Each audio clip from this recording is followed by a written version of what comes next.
जब परमेश्वर ने इंसान को बनाया, उत्पत्ति 2 उसकी 24 आयत में लिखा है। अब आपको यह बात समझनी है कि परमेश्वर ने जब आदम को बनाया और आदम उसके काम कर रहा था और परमेश्वर की सेवा कर रहा था और परमेश्वर के दिए गए कामों में था, और परमेश्वर ने कहा आदम का अकेला रहना ठीक नहीं है, मैं आदम के लिए एक सहायक बनाऊंगा।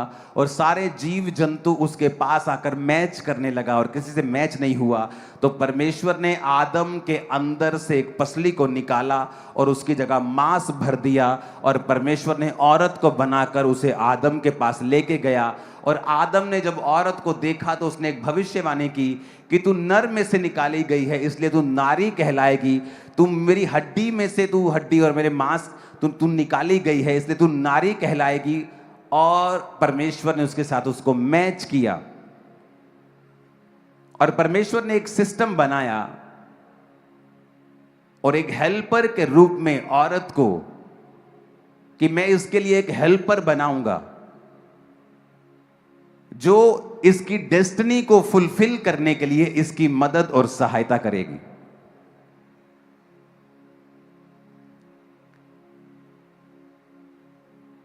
जो इसकी जो बुलाहट है उसको पूरा करने में इसकी मदद और सहायता करेगी। अगर आप दुनिया भर में निगाह मारें, जिन हस्बैंड्स के साथ वाइव्स होती हैं उनके फेल होने के चांस कम होते हैं दूसरों से जो अकेले काम करते हैं। एक चीज मैं आपको बताता हूं,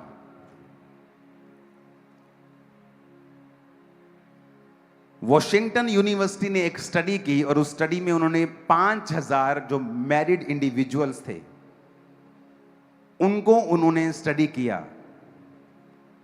अब ध्यान से मेरी बात को सुनना, इस वचन को अब मैं वचन से मिलाकर उनसे बात करूंगा। पहला पत्रस 3 उसकी 7 आयत में लिखा है, कहता पतियों तुम भी बुद्धिमानी से पत्नियों के साथ जीवन निर्वाह करो। आज बहुतों को कानों में मिर्ची लगने वाली है, मैं आपको बता रहा हूं। Likewise, ye husbands, dwell with them according to knowledge.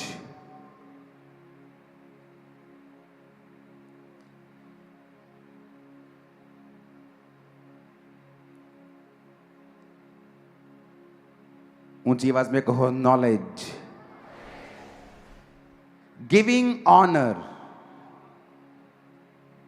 अगर ऑनर को आप यूनानी भाषा में पढ़ेंगे तो उसका ग्रीक भाषा में 5092 शब्द है, जिसका मतलब है टाइम, ए वैल्यू। कहता पतियों को कि बुद्धिमानी के साथ अपनी पत्नियों से जीवन निर्वाह करो और स्त्री को निर्बल पात्र जानकर उसका आदर करो, ये समझकर हम दोनों जीवन के वरदान के वारिस हैं, जिससे तुम्हारी प्रार्थनाएं रुक ना जाएं। अब ये पतरस जो था, ये परमेश्वर का दास था, ये मैरिड था। पौलुस ने कहा अगर तुम शादी नहीं करना चाहते हो तो ये अच्छी बात है, अगर तुम शादी के बिना रह सकते हो तो ये अच्छी बात है, लेकिन सबको ये बुलाहट नहीं है, सब लोगों की ये बुलाहट नहीं है। परमेश्वर सबके जीवन में ये नहीं चाहता है, उसने अलग अलग बुलाहट के साथ आपको बुलाया है। लेकिन अगर आप शादीशुदा हैं तो परमेश्वर ने कहा लाइकवाइज ये husbands dwell with them according to knowledge giving honour. कहता अपनी पत्नी को वैल्यूएबल चीजें दो, समय।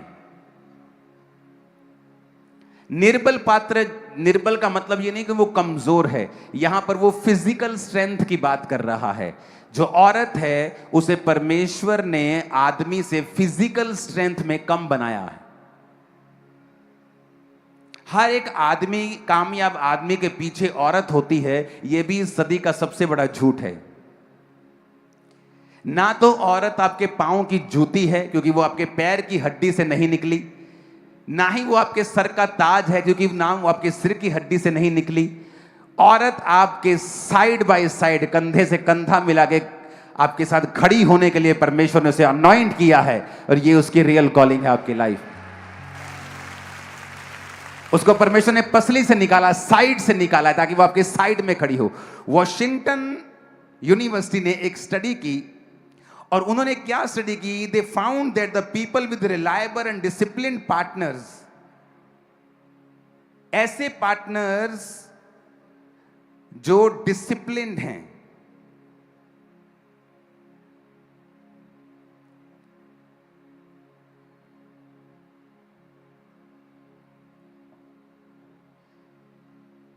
received more promotion, earned more money and felt higher job satisfaction.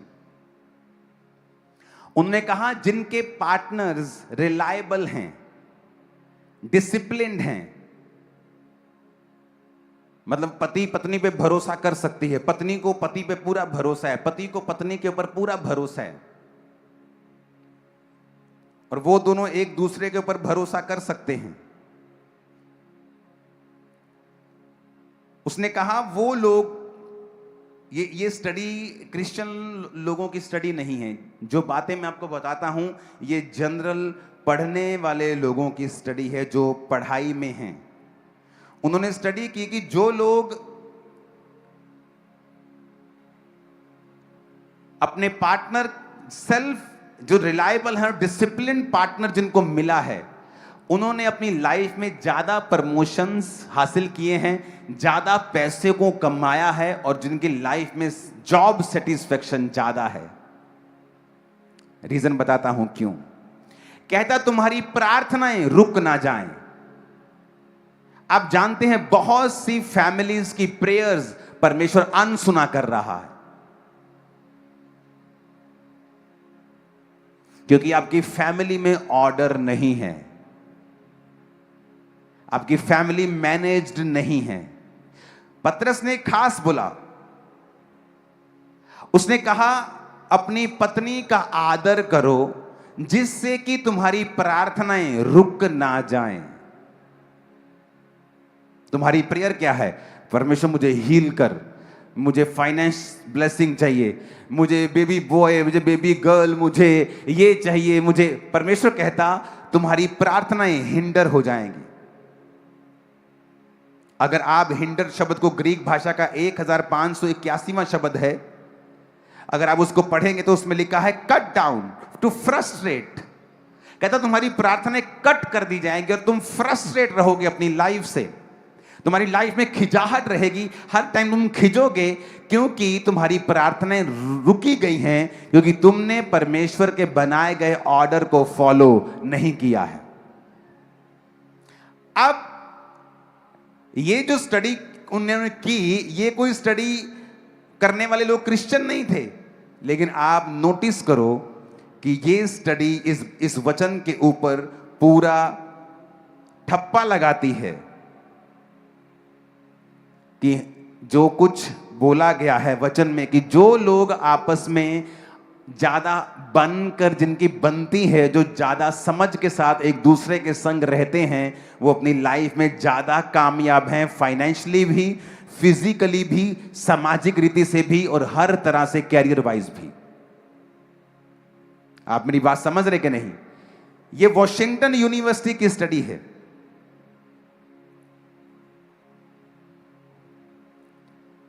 उसके अगली लाइन को हम पढ़ेंगे।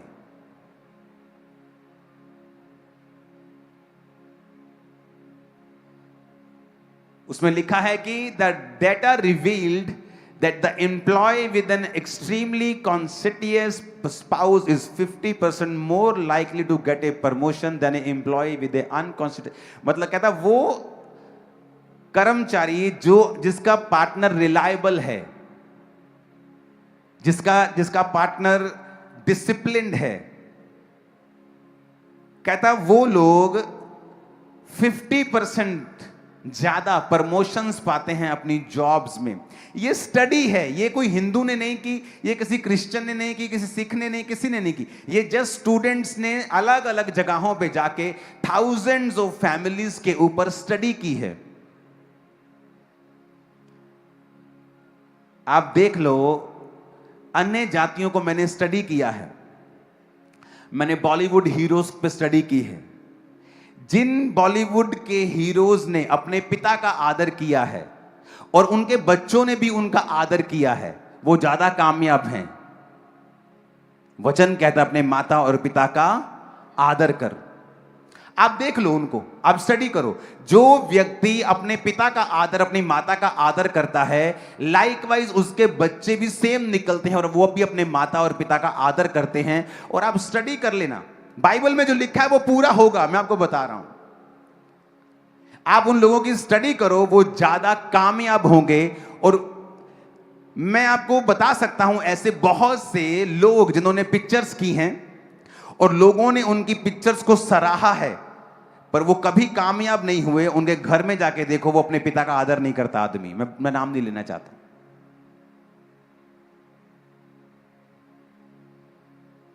हालांकि वो सब कुछ अच्छा कर रहा है, लेकिन अगर आप देखेंगे जो बाइबल है वो सिर्फ क्रिश्चियंस के लिए नहीं है। ये एक ऐसा मैनुअल है, ये एक ऐसा लॉ है कि कोई भी व्यक्ति जो इसे ब्रेक करता है कभी भी छूटता नहीं वो उसके कॉन्सिक्वेंसेस, उसके असर से। कितने मेरी बात को समझ रहे हैं? अब ये जो स्टडी की है, ये कोई वॉशिंगटन यूनिवर्सिटी ने की है, कोई बड़ी यूनिवर्सिटी ने स्टडी की है।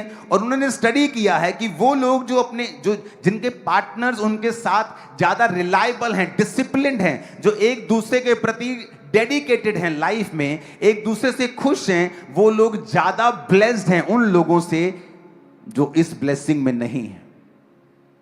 पतरस ने कहा तुम्हारी प्रार्थनाएं रुक ना जाएं, फ्रस्ट्रेट ना हो जाएं, कट डाउन ना हो जाएं, क्योंकि तुम दोनों जीवन के वरदान के वारिस हो।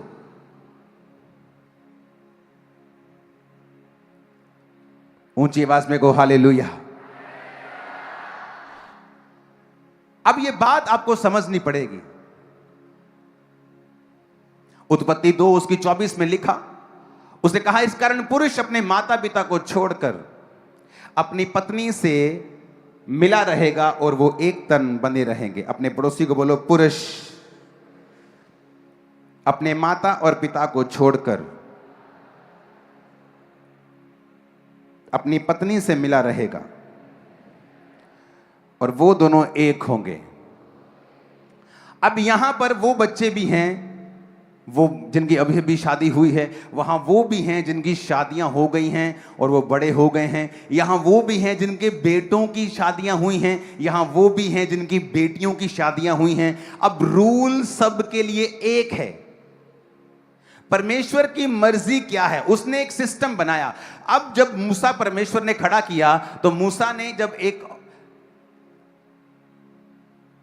अन्य जाति औरत के साथ शादी की तो लोग उसके कुड़कुड़ाने लगे। तो परमेश्वर ने उसकी बहन को बुलाया, उसने कहा हाँ तू भी नबिया है, पर तुझे मालूम नहीं मूसा को मैंने हेड ठहराया है और तुझे जज करने का अधिकार नहीं दिया, इसलिए अब तू कोड़ी रहेगी। और उसे कोड़ हुआ। परमेश्वर ने कहा बात ये नहीं है, बात ये है कि तू मेरी मैनेजमेंट के खिलाफ, बात मूसा की नहीं है, बात चुनाव की है। बात ये नहीं है कि परमेश्वर ने क्या किया, परमेश्वर ने क्या किया है, बात ये वो क्या चाहता है, बात ये है। बात ये नहीं है कि उसने कहा औरत आदमी के अधीन रहेगी, कि मैं क्यों अधीन रहूं, बात ये नहीं। अब वो ये भी कर सकता था कि आदमी औरत के अधीन रहेगा, ये तो उसकी बात है ना, ये तो उसने किया है ना। तो किसी ना तो किसी को एक दूसरे के अधीन रहना था, क्योंकि घर में लीडर एक ही होता है, इंजन का डब्बा एक ही होता है। कभी इंजन के 2 डब्बे देखे कभी इंजन के 2 डब्बे, कि दो इंजन के साथ चल रहा है और पीछे डब्बे चल रहे हैं, 2 इंजन चल रहे हैं, ऐसा देखा है कभी?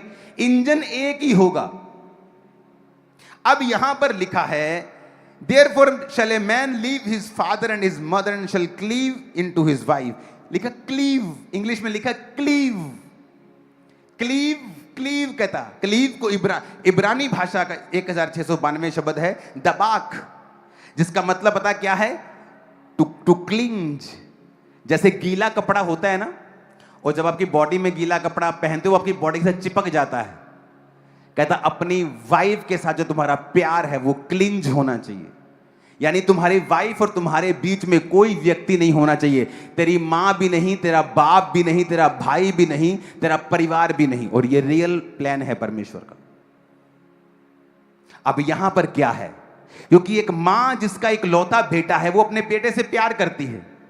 अब उसके पास इनसिक्योरिटी है कि वाइफ जो है वो मुझसे दूर ना कर दे, जबकि उसको ये पता होना चाहिए कि जिस दिन उसकी वाइफ उसकी लाइफ में आई, अब मां को खुद एक स्टेप पीछे रखना है और वाइफ को एक स्टेप आगे रखना है। पर नहीं, हमें उसे गाइड करना है। जब वचन कहता है कि क्लिंज टू योर वाइफ, गीला कपड़ा होता है ना, कहता है ऐसे रहना है,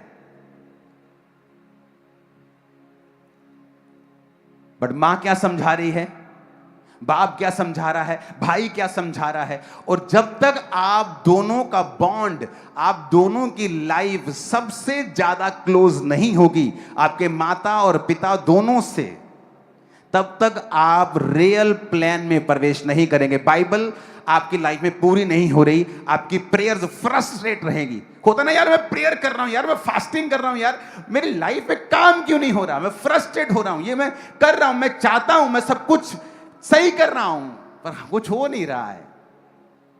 परमेश्वर ने कहा cleanse to your wife, adhere to your wife, join together, keep fast, overtake, pursue hard, stick to your wife.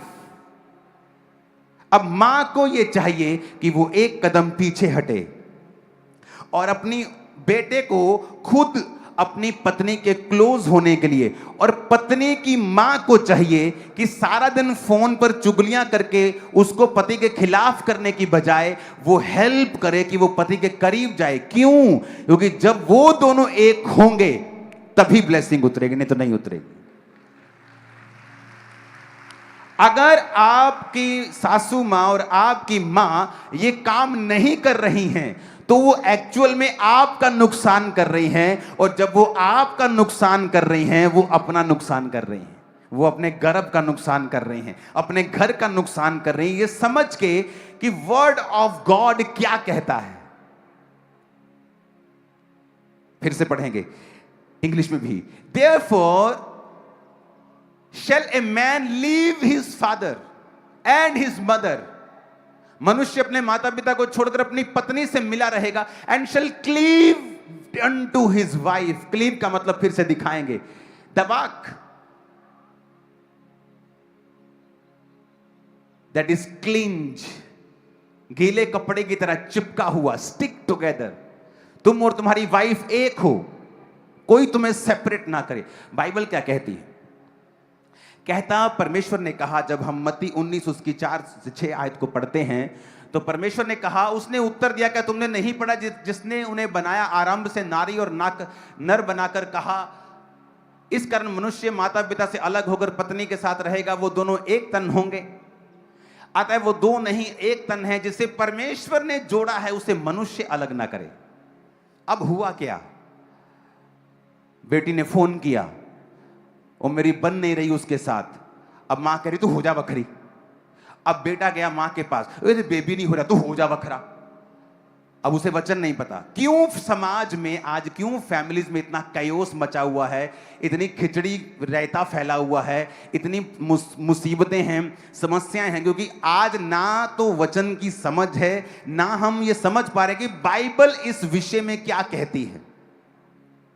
Bible में लिखा है, यीशु मसीह ने कहा, जिसे मैंने जोड़ा है उसे मनुष्य अलग ना करे। जब आपकी मां आपकी पत्नी से आपको अलग करना चाहती है, उस पर भी परमेश्वर का कर्स आता है। जब आपकी सासू मां आपकी पत्नी को आपसे अलग करना चाहती है, उस पर भी परमेश्वर का श्राप आता है। आपको नहीं पता, क्योंकि यीशु ने कहा, जिससे मैंने जोड़ा है उससे तुम अलग, मनुष्य अलग ना करे। अगर आपके पति ने आपको मारा है, कुछ देर के लिए अलग हो जाएं, ताकि वो आपको नुकसान ना पहुंचा सके। पर इसके कारण आप उससे डाइवोर्स नहीं ले सकते हैं। डाइवोर्स लेने का एक ही रीजन है बाइबल में, अगर आपका पार्टनर किसी दूसरे के साथ चला जाए, गलत काम करे, व्यभिचारी बन जाए, तो ही आप अपने पार्टनर को त्याग सकते हैं। और अगर आपकी माता को या पिता को या भाई को नहीं पता है और वो छोटी छोटी बात पर आपकी पत्नी के खिलाफ आपके दिमाग में चीजें भर रहे हैं, आपके पति के खिलाफ आपके दिमाग में चीजें भर रहे हैं, वो भी वचन को तोड़ रहे हैं और उन पर भी कर्स आ रहा है और आप भी समझ नहीं पा रहे हैं कि मुझे क्या करना है, मैं अपनी जिंदगी में कामयाब कैसे हूं। आप मेरी बात समझ पा रहे हैं कि नहीं? उसने कहा he shall cleave unto his wife.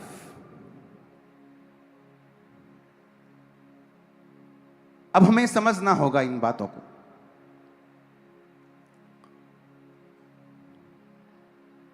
इफिसियों की पुस्तक 5 उसके 23 आयत से हम पढ़ेंगे, 22 से पढ़ेंगे। Wives, submit yourself unto your own husbands. Greek भाषा का 5293 शब्द जिसका मतलब है सबमिशन का हुपोटासो, जिसका मतलब है टू सबऑर्डिनेट। कहता जो वाइफ है वो सबऑर्डिनेट है, जिसका मतलब है जैसे एक आर्मी ऑफिसर होता है और उसके नीचे एक सेना होती है जो उसके हुक्म के ऊपर चलता है। ये मैं नहीं कह रहा हूं, अगर आपको हुक्म लेना पसंद नहीं है तो मेरी गलती नहीं है, आज मुझे क्षमा कर दें प्लीज। वाइफ को बोला है be hupotasso, submit yourself, hupotasso to subordinate, reflexively to obey, to be under obedience, put under. इसका मतलब ये नहीं कि आप कम हैं, इसका मतलब ये एक मैनेजमेंट है। इसका मतलब ये नहीं कि वाइफ कम है, नहीं, ये एक मैनेजमेंट है जो परमेश्वर ने ठहराई है। कि परमेश्वर ने कहा आदमी का सिर मैं हूं, औरत का सिर आदमी है। आदमी मेरे अधीन रहे, औरत आदमी के अधीन रहे। मैंने घर टूटते देखे हैं।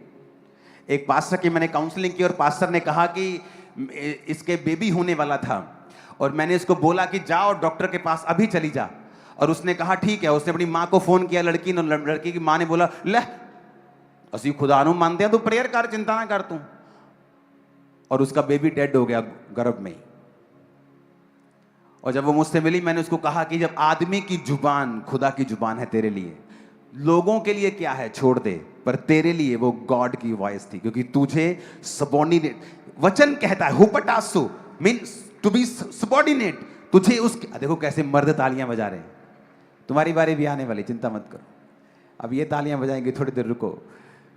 आप मेरी बात समझ रहे क्या? उसने कहा वो वॉइस, मैंने कहा वो वॉइस परमेश्वर की थी तेरे पास। परमेश्वर ने कभी कलीसिया से बात नहीं की, उसने मूसा से बात की। मूसा ने खुद मांगा, प्रभु मैं थत्था हूं, मैं लोगों से डायरेक्ट बात नहीं करूंगा, तो मुझे कोई आदमी दे दे, मैं उससे बात करूंगा, वो आदमी आगे बात करेगा। परमेश्वर ने कहा ठीक है, नहीं तो वो डायरेक्ट चुना गया था कि मैं तुझसे करूंगा, तू लोगों से करेगा। अब परमेश्वर मूसा से बात करता था और मूसा आगे बात करता था। परमेश्वर ने कभी भी लोगों से बात नहीं की। इसका मतलब ये नहीं कि वो लोगों से प्यार नहीं करता या लोगों की कदर नहीं थी या लोगों को वो छोटा समझता था या कम समझता। कम छोटे मोटे की बात नहीं है, इट्स अ मैनेजमेंट। ये एक मैनेजमेंट है। बैंक का एक मैनेजर है, बैंक के आगे एम्प्लॉइज हैं, हर एक की अलग अलग ड्यूटी है। जब मैसेज आता है सीधा टॉप से तो मैनेजर को आता है, एम्प्लॉइज को नहीं आता। आप मेरी बात समझ रहे कि नहीं? तो ये परमेश्वर की मैनेजमेंट है कि उसने किसको, मर्द को, औरत को, बच्चों को, वाइफ को, हस्बैंड को, माता पिता को, भाइयों को कहां ठहरा, ये उसकी मैनेजमेंट है। हमें ये पढ़ना और सीखना है उसकी मैनेजमेंट में मैं कहां फिट होता हूं, वही मेरी ब्लेसिंग है। अगर मैं चाहता हूं कि मैं वाइफ की जगह चले जाऊं, मेरी ब्लेसिंग वहां नहीं है। मैं माता की जगह चले जाऊं, मेरी ब्लेसिंग वहां नहीं है। मेरी ब्लेसिंग वही है जहां बाइबल ने मेरे को ठहराया है। अब यहां पर जब हम पढ़ते हैं, उसने कहा submit yourself unto your own husband as unto the Lord, कि जिस तरह प्रभु के, हे पत्नियों अपने अपने पति के ऐसे अधीन रहो जैसे प्रभु के। और उसका बेबी मर गया और अब उसका हस्बैंड उसे डाइवोर्स देना चाहता है। मैंने कहा तू भी गलत है, क्योंकि इस बात के कारण तू डाइवोर्स नहीं दे सकता। और देखो शैतान कैसे फैमिलीज को खराब करता है। पहले औरत ने बात नहीं सुनी, अपनी मां की बात सुनती रही, चाहे वो दिखने में स्पिरिचुअल लग रही थी, उसकी मां ज्यादा स्पिरिचुअल लग रही थी। कई बार जब आपका स्पिरिचुअल फादर आपसे बात करता है, आपको वो स्पिरिचुअल नहीं लगता, लेकिन दूसरा व्यक्ति आपको स्पिरिचुअल लगता है, लेकिन एक्चुअल में आप और आपके स्पिरिचुअल फादर के बीच में हमेशा जो राइट होगा वो आपका स्पिरिचुअल फादर होगा। याद रखना, मैंने नोटिस किया है और मैंने ये सीखा है हार्ड वे में, अपने स्पिरिचुअल फादर के साथ मैंने सीखा है। कई बातों में मैं उनके साथ नाराज रहा, पर मुझे झुकना पड़ा, मैंने सीखा है। मैं आपको बता रहा हूं, मेरी लाइफ का एक्सपीरियंस भी है और बाइबल भी यही कहती है। अब यहां पर परमेश्वर ने क्या कहा, for the husband is the head of the wife, even Christ is the head of the church, कि जो पति है पत्नी का सिर है, जैसे मसीह कलीसिया का सिर है और स्वयं ही देह का उद्धार करता है। Therefore as the church is subject unto Christ, जिस तरह कलीसिया मसीह के अधीन है, पत्नियां भी हर बात में अपने पति के अधीन रहें। कितनी बातों में? कितनी बातों में? हर बात में। मेरी और मेरी पत्नी के बीच में एक भी अनसॉल्व्ड इशू नहीं है, एक भी। कपड़े पहनने से लेके, बाहर आने जाने से लेके, बच्चों से लेके, फ्यूचर से लेके, फाइनेंस से लेके, एक भी इशू नहीं है जहां हम बोले कि नहीं मैं इससे सहमत नहीं हूं, क्योंकि इसमें हमारी भलाई है।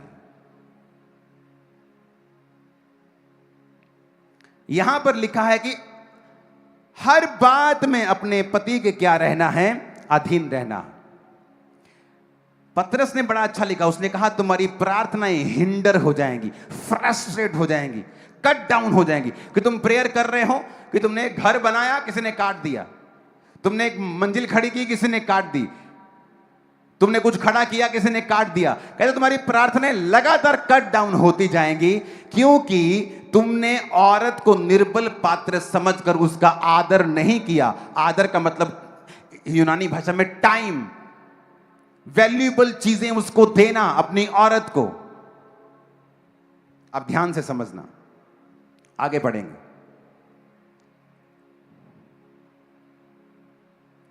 28 आयत से पढ़ेंगे। इस प्रकार उचित है कि पति अपनी पत्नी से अपनी देह के समान प्यार करे। जो अपनी पत्नी से प्रेम रखता है वो अपने आप से प्रेम रखता है, क्योंकि किसी ने अपने शरीर से बैर नहीं रखा वरन उसका पालन पोषण करता है, जैसा मसीह भी कलीसिया के साथ करता है। इसलिए हम उसकी देह के अंग हैं। इस कारण मनुष्य अपने माता पिता को छोड़कर अपनी पत्नी से मिला रहेगा, वो दोनों एक तन होंगे। कितनी बार देखो सेम वर्स बाइबल में आपको बार बार मिलती है। एक ही वर्स आपको बार बार मिलती है बाइबल में। क्यों परमेश्वर ने ऐसा बार बार लिखा है? एक ही चीज। 29 आयत फिर से हम पढ़ेंगे, उसमें लिखा है किसी ने भी अपने शरीर से बैर नहीं रखा वरन उसका पालन पोषण करता है। For no man ever yet hated his own flesh but nourisheth and cherisheth. यह पति के बारे में लिखा है। कहता कोई भी अपने जो शरीर से बैर नहीं रखता बल्कि उसे नरिश करता है और चेरिश करता है। जब आप नरिश को पढ़ते हैं रियल बाइबल में, जिस भाषा में बाइबल लिखी गई थी, उसका मतलब है काई।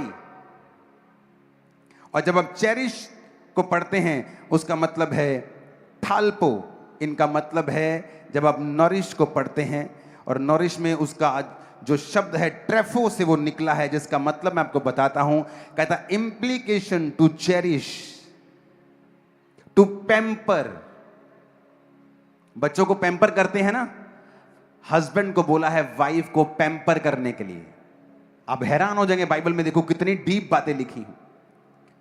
चेरिश करने के लिए, और स्पेशल लिखा है ग्रीक भाषा का 5142वां शब्द, क्योंकि ये जो शब्द था नॉरिशित, पालन पोषण, ये आया है एक्ट्रेफो से, और एक्ट्रेफो शब्द लिया गया है ट्रेफो से, जो 5142वां शब्द है, जिसका मतलब है implication to cherish with food, pamper, bring up, feed, nourish. कभी अपनी पत्नी को कभी उसकी फेवरेट डिश बनाकर खिलाई है आप लोगों ने?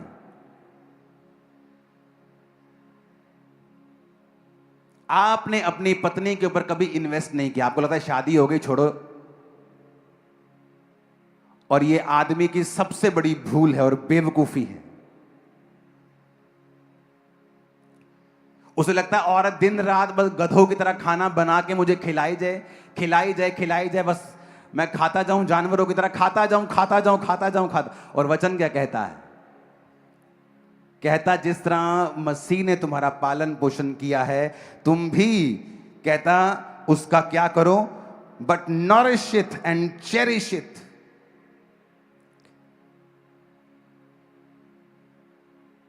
कहता implication to cherish with food etc, pamper, bring up, feed, nourish। आपने कभी अपनी पत्नी से लव नहीं किया, फाइट की है। मेरी वाइफ को बेस्ट चाय मेरे हाथ की पसंद है, मैं कभी कभी उसको बना के देता हूं। उसको जब फिर फेडअप हो जाती है वो स्टाफ की चाय से, मुझे बोलती है आप चाय बना के लेके आओ। फिर मैं जाता हूं, चाय बनाता हूं तसल्ली के साथ, अच्छे से बनाता हूं फिर मैं। हालेलुया। और उसको मालूम है मुझे किन बातों से नफरत है, किन बातों से मुझे ये चीज नहीं चाहिए, घर में ऐसा नहीं होना चाहिए। वो उन चीजों का ध्यान रखती है। एक मूर्ख औरत हमेशा अपने हस्बैंड को खिजाने वाले काम करेगी, और एक मूर्ख आदमी अपनी औरत को इग्नोर करेगा हमेशा।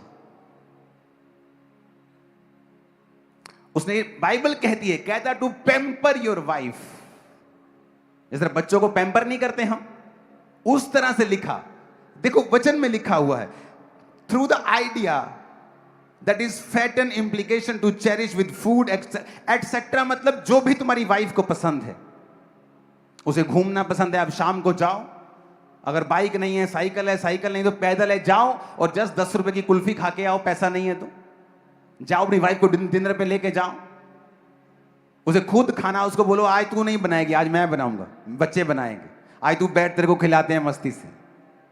लेकिन कभी नहीं, क्योंकि वो ईगो है, मैन ईगो, आदमी का घमंड।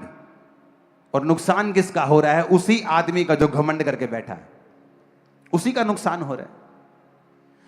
इसलिए वो आदमी फ्रस्ट्रेट है। आज वो फ्रस्ट्रेशन में दारू पी रहा है, बाहर जा रहा है, दोस्तों के साथ मिल रहा है, उसे लगता है कि ये फ्रस्ट्रेशन निकालने का तरीका है, और एक आधा घंटा से दारू पी के अच्छा लगता है, लेकिन सुबह वही फ्रस्ट्रेशन, फिर से वही फाइनेंस में फ्रस्ट्रेशन है, लाइफ में फिर वही फ्रस्ट्रेशन है। ऐसे प्रेयर कर रहा हूं लेकिन जवाब नहीं आ रहा, क्योंकि तुम्हारी प्रार्थनाएं काटी जा रही हैं कॉन्टिन्यू डेवल के द्वारा, क्योंकि वो वचन की गहराई को जानता है।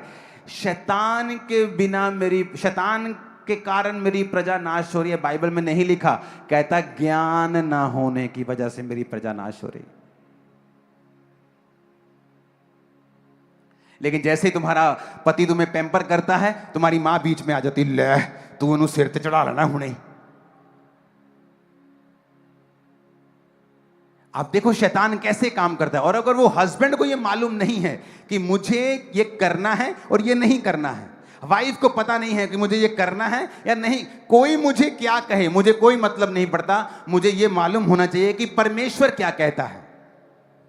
अगर उसका वर्ड ये कहता है कि मुझे करना है तो मुझे करना है, मेरा रिश्तेदार क्या कहता है मुझे कोई मतलब नहीं है। कोशिश करो आपकी और आपकी वाइफ के जो अनसुलझे इश्यूज हैं वो आप आपस में सॉर्ट आउट कर लो, क्योंकि जब वो इज्जत बाहर जाती है, चाहे वो आपके क्लोज फैमिली मेंबर्स क्यों नहीं हो, वो इसका फायदा उठाते हैं और शैतान इसका फायदा उठाता है।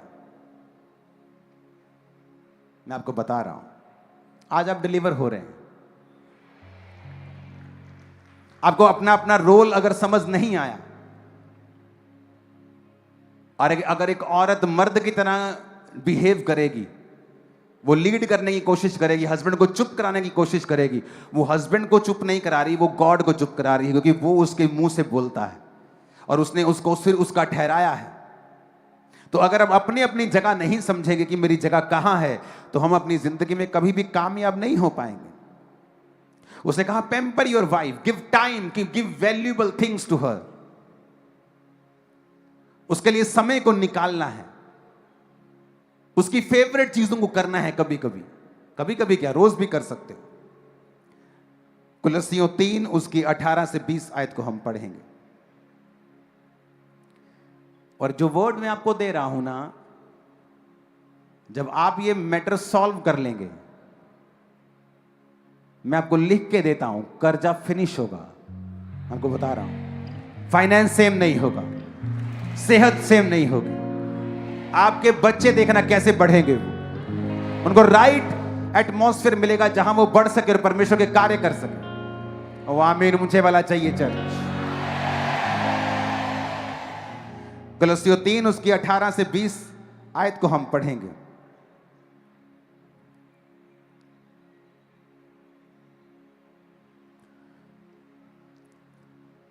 लिखा है, पत्नियों प्रभु में जैसे उचित है वैसे ही अपने पति के अधीन रहो। सेम बात देखो, फिर से उसने बोली, हे पत्नियों जैसे प्रभु में उचित है अपने पति के अधीन रहो। हे पतियों अपनी पत्नी से प्रेम करो और उससे कठोरता ना करो। वचन हमें बार बार ये बातें सिखाता है, और अगर हम फिर भी इसे नहीं समझेंगे तो फिर हमारी प्रार्थनाएं हिंडर होंगी। हमें समझ नहीं आएगा कि हमने क्या करना है, कैसे करना है, हमारी जिंदगी में ये प्रॉब्लम क्यों है, मेरी लाइफ में ये प्रॉब्लम क्यों है, मेरी जिंदगी में ये क्यों नहीं हो रहा है। ये होगा क्योंकि आप बाइबल के जो नियम हैं उन वचनों को आप ब्रेक कर रहे हो।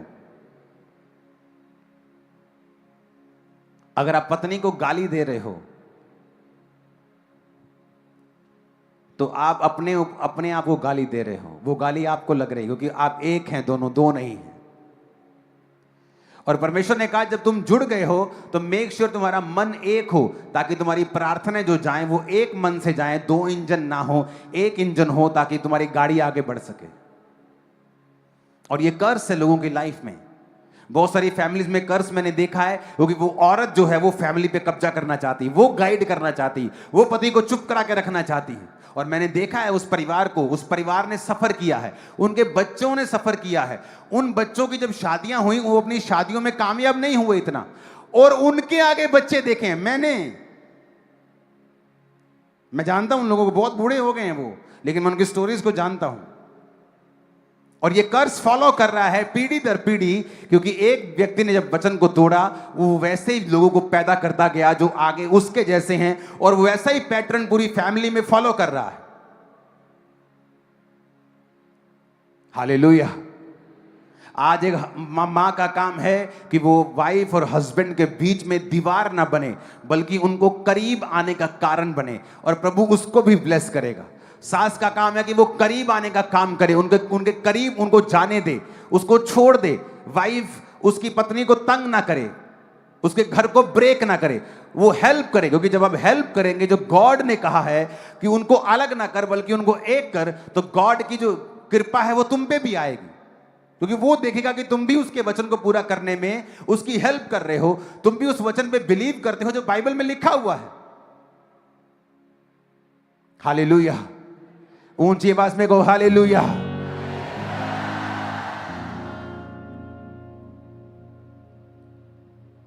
कितनी इन बातों को समझ रहे हैं? आपको ये बात समझ आनी चाहिए कि जिस दिन आपकी पत्नी आपके साथ मिली, आप एक हो चुके हैं।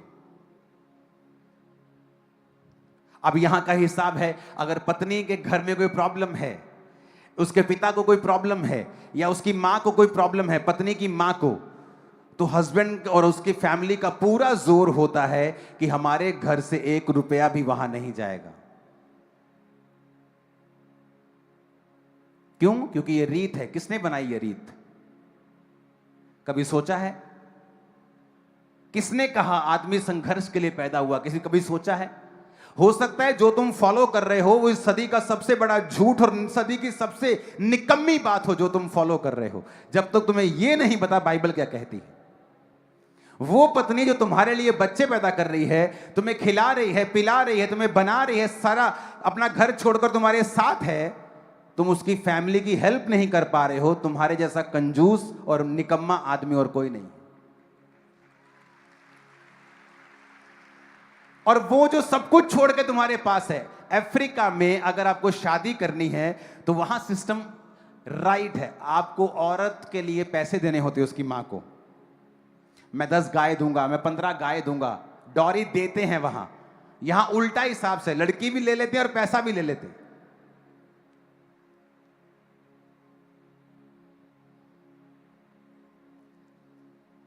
एक तो लड़की दो, ऊपर से पैसा दो। आप एक एक एक जन को, एक एक एक एक एक पूरे ह्यूमन को जो आपके गर्भ से निकला है, आप किसी दूसरे घर में दे रहे हो। यही बहुत बड़ी बात है उस घर के लिए, कि वो आपकी जनरेशन को आगे लेके जा रहा है, जा रही है। और औरत को भी, आदमी को ऐसा सोचना चाहिए और औरत को सोचना चाहिए कि उसका पैसा वेस्ट ना हो। क्योंकि कई घरों में मैंने यह भी देखा है कि मां को जरूरत नहीं है, फिर भी वो अपनी बेटी को बार बार बोलती मुझे ये चाहिए, मुझे ये चाहिए, और प्रेशर रखती है अपने बेटी के ऊपर और वो अपने हस्बैंड के ऊपर, जबकि उसकी मां को ऐसी कोई जरूरत नहीं। तो बैलेंस होना चाहिए हमारी लाइफ में। अब मेरी वाइफ ने अपनी फैमिली को सपोर्ट किया है। जिससे आप प्यार करते हो, जिस औरत से आप प्यार करते हो, जो आपके वंश को पाल रही है, जो आपके संग है, क्या आप में इतनी भी ह्यूमैनिटी नहीं है और इतना प्रेम नहीं है कि आपको आपकी औरत रो रही है क्योंकि उसकी मां बीमार है और आपको कोई फर्क नहीं पड़ रहा, आप उससे प्यार नहीं करते हैं? मैं आपको दावा कर सकता हूं। ऐसा कैसे हो सकता है कि एक व्यक्ति जिससे आप प्यार कर रहे हो और उसकी मां बीमार हो, या उसका बाप बीमार हो, या उसका भाई बीमार हो, और आपके पास एक्स्ट्रा पड़ा है और उनके पास कुछ नहीं है, और आप फिर भी देने के लिए तैयार नहीं? अगर आपके पास पैसा नहीं भी है, आप अपने कंपैशन को दिखा सकते हैं, अपने प्रेम को दिखा सकते हैं, विजिट कर सकते हैं, प्यार कर सकते हैं, हग कर सकते हैं, 4 बातें बोल सकते हैं। अरे कुछ तो करो। क्योंकि तुम अपनी पत्नी से अगर प्रेम करोगे, तुम्हारी पत्नी का जो है तुम उससे भी प्यार करोगे।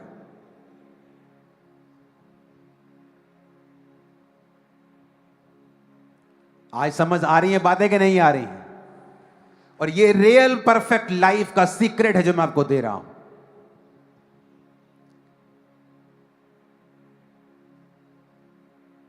लेकिन आप, हमारे परिवारों में क्या है, नहीं, वहां कुछ नहीं जाना चाहिए। क्यों? किसने कहा?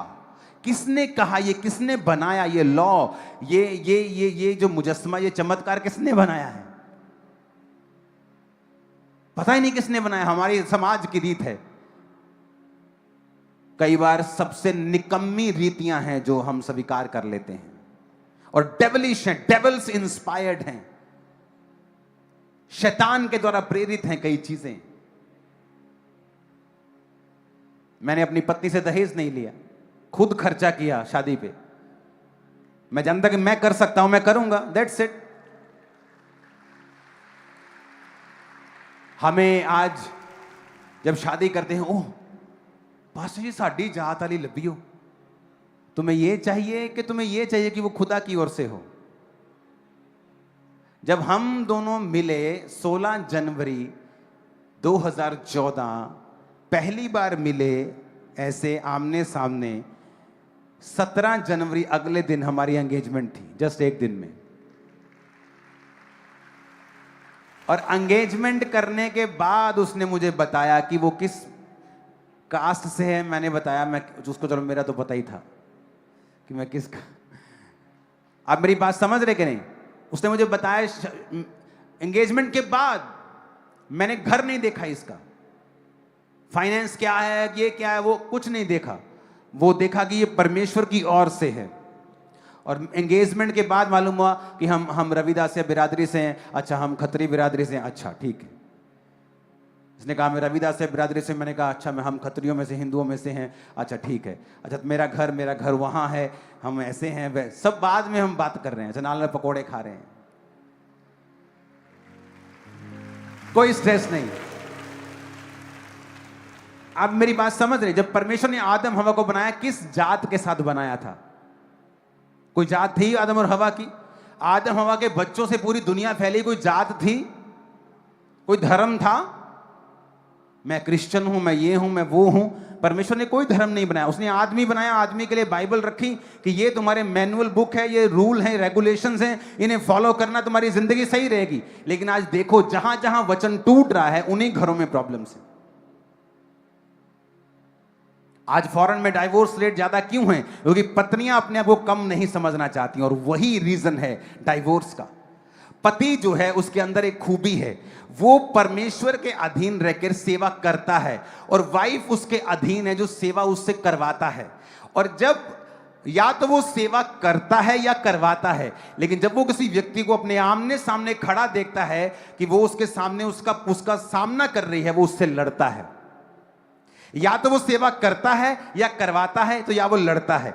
जब वाइफ सरेंडर नहीं होती, फिर वो लड़ता है, फिर वो फाइट करता है, क्योंकि ये उसके ब्लड में परमेश्वर ने उसकी प्रोग्रामिंग इस तरह से की है। और जब आप जिसकी प्रोग्रामिंग इस तरह से की है उसे चेंज करने की कोशिश करेंगे, आप फ्रस्ट्रेट हो जाएंगे, क्योंकि वो चेंज नहीं होगा। आप औरत के लिए लाखों रुपए के गिफ्ट ले आओ, उसे समझ नहीं आएगी जब तक आप मुंह से नहीं बोलेंगे कि मैं तुमसे प्यार करता हूं। ये उस तरह से बनाई गई है, शब्दों से ही इसको समझ आती। शैतान ने कैसे बहकाया औरत को? शब्दों से, उसे शब्दों से समझ आती, इसलिए औरत ज्यादा बातचीत करने में ज्यादा इंटरेस्टेड है। आदमी बैठेंगे बातचीत करने में कोई इंटरेस्टेड नहीं, इतना नहीं। और ठीक है कितना ठीक है बा ठीक।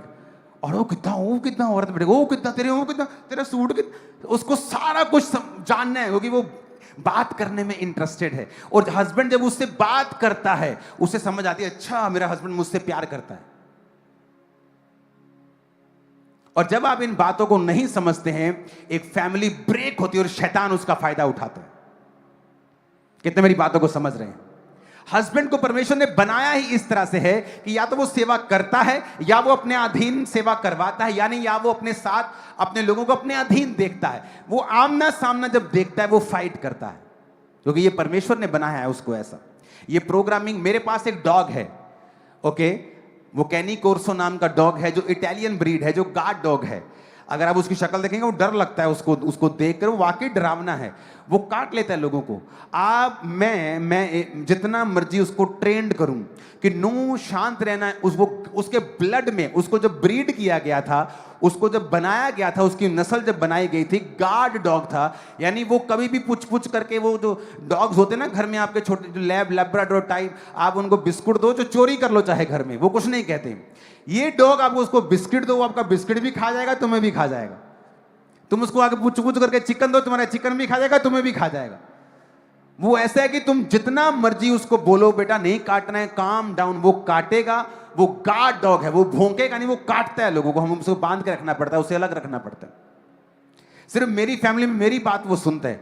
मेरे मदर्स आए वो उनको भौंकता है, मेरे फादर आए वो उनको भौंकता है। क्यों? उसकी प्रोग्रामिंग उस तरह से की गई है, उसको बनाया ही इस तरह से किया, उसके ब्लड में है ये। आप उसको चेंज नहीं कर सकते, आप वाइफ को चेंज नहीं कर सकते, उसके ब्लड में है ये चीजें। आपको बात करनी पड़ेगी, आपको उसे इमोशनल सेटिस्फाइड करना पड़ेगा। आदमी के ब्लड में है कि वो या तो अधीनगी करता है या करवाता है। आप उसको चेंज नहीं कर सकते। जब आप चेंज करने की कोशिश करेंगे एक दूसरे को, आप फ्रस्ट्रेट होंगे, क्योंकि वो उनके ब्लड में, उनके सॉफ्टवेयर में नहीं है। आप ब्लेस हो आज। अगर आपको अपनी लाइफ को देखना है कि वो ब्लेस्ड हो, फर्स्ट पहला काम जो आप लोगों ने करना है वो है अपने आप को सबमिट करना है परमेश्वर के सामने। एक रियल मैरिज का जो सेंटर है, मैं आपको बताता हूं। आपको क्या लगता है जो क्रिश्चियन हैं उनके जीवन में प्रॉब्लम्स नहीं होती, या उनके लड़ाइयां नहीं होती, या उनके तकरार नहीं होते हैं। लेकिन मैं आपको बताता हूं, अगर आप क्रिश्चियन हैं और गॉड आपका सेंटर है और वचन आपका सेंटर है और आप खुदा की सेवा करने के लिए अपने आप को सबमिट कर चुके हैं, तो होता क्या है, जब आप लोगों में तकरार होती है, क्योंकि आपका सेंटर परमेश्वर है, तो वो चीजें जो आम लोगों के लिए बड़ा एक हवा बन सकती हैं, आपकी लाइफ में वो आपके माइंड और स्पिरिट को हिट नहीं करते हैं। ये गहरी बात मैं आपको बता रहा हूं। आपका जब सेंटर क्राइस्ट है कि आपको भी सेवा करनी है, चर्च जाना है, संडे खुदा का काम करना है, आपको बोना है, आपको प्रेयर करनी है। आपकी वाइफ का भी सेंटर ये है कि मुझे चर्च जाना है, खुदा का काम। अगर आपका सेंटर सेम है, गॉड है, आप सबमिशन आपने गॉड के सामने रखी है। अगर क्राइस्ट के सामने आदमी सबमिट नहीं है, अपनी वाइफ से आप एक्सपेक्ट ना करें कि वो भी आपके सामने सबमिट रहे। अगर आप खुदा के सामने अधीन नहीं है, आपकी वाइफ आपके सामने अधीन नहीं होगी, क्योंकि परमेश्वर आपको वही देगा जो आपने उसकी लाइफ में बोया है। एक पास्टर कंजूस लोगों को आकर्षित करता है अगर वो खुद कंजूस है। एक पास्टर अमीर लोगों को आकर्षित करता है अगर वो खुद बोने वाला है। तो आप जाके देख लो। आप जैसे होते हैं वैसे लोगों को आकर्षित करते हैं। अगर मैं आपको बीच में छोड़ दूं अभी आमीन करने के बाद, चुगली वाला चुगली को ढूंढेगा, व्यभिचारी व्यभिचारी को ढूंढ लेगा, आत्मिक आत्मिक को ढूंढ लेगा। आप हैरान होंगे कि ये लोग एक दूसरे को जानते नहीं थे, एक दूसरे को कुछ नहीं पता, लेकिन ऐसे एक दूसरे के साथ चिपक जाएगा। व्यभिचारी से व्यभिचारी, चुगल से चुगलखोर, चोर के साथ चोर, रोजे रखने वाले के साथ जुड़ जाएगा, आत्मिक आत्मिक के साथ जुड़ जाएगा, अपने आप, क्योंकि आप अपने जैसे लोगों को अपनी ओर खींचते हैं। और जब आप आदमी परमेश्वर के अधीन नहीं है, ये वचन पूरा फिर नहीं होता, आपकी पत्नियां आपके अधीन नहीं रहती। अगर आपको चाहिए गॉड की ओर से पत्नी आपको मिले, आपको परमेश्वर के अधीन रहना है, वर्ड फॉलो करना है, ताकि परमेश्वर आपको देखे। आदम परमेश्वर का काम कर रहा था जब उसने कहा परमेश्वर ने कि मैं इसको पत्नी दूंगा जो इसके साथ हेल्प करेगी, इसकी हेल्प करेगी, वो हेल्पर होगी। ऊंची आवाज में हालेलुया कहो जरा। अगर आप अपने पति का ऑनर नहीं करती हैं, प्रभु आपको ब्लेस नहीं करेगा। आप बीमार होंगी, आप प्रार्थना करती रहेंगी, जवाब नहीं आएगा। आप मेडिसिन पे मेडिसिन खाती जाएंगी, भजन संहिता 51 और 91 पढ़ती जाएंगी और जवाब नहीं आएगा, क्योंकि उसका वचन पहले पूरा होगा तो जवाब आएगा। अपने हाथों को उठाओ, इस वचन को ध्यान से सुनना फिर से।